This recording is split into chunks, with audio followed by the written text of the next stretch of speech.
I want to thank the gentleman for yielding. Mr. Chairman, I just want to say something very briefly while the panel is still up here. You know, as I was sitting here, I was thinking to myself,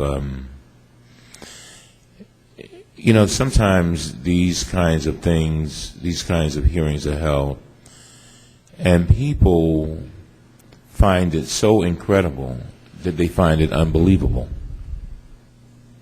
People have a tendency to say, well, wait a minute now, if that's happening, it must be something that I'm missing, because it seems as if they would have addressed this by now. And that's why I was so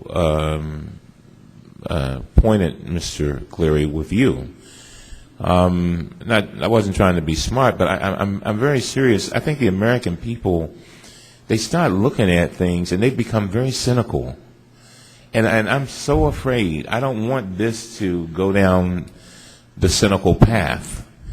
And people just say, well, you know, it's just so incredible, it's unbelievable.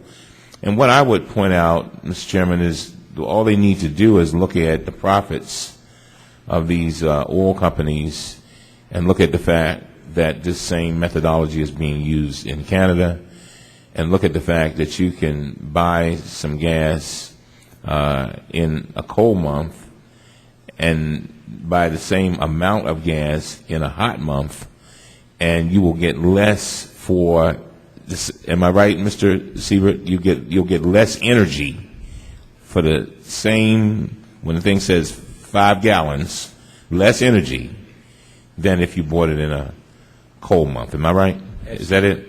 I'm just trying to break it down so that people understand that this is you know, this is very, very serious, and my constituents are complaining every day. I go to the gas pump and I stand there and I talk to them, and they say, Cummings, we like you, you're a good guy, but you know, I mean, you got to do something about this.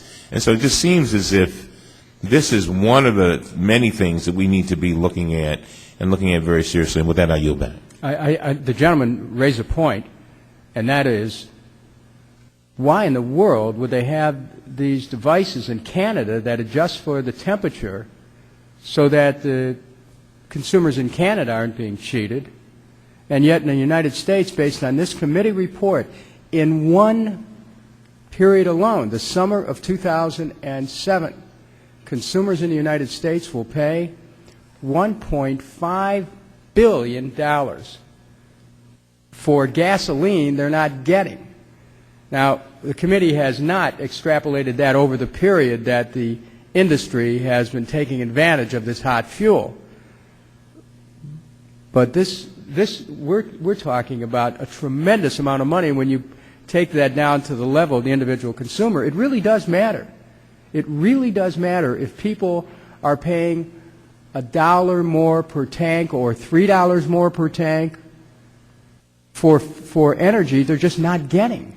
I mean, this is what it comes down to. This matters to family budgets. So the interest of this panel is serious enough that I'm just going to recommend we'll go to a 3-minute round here for the one more round to the for the first panel,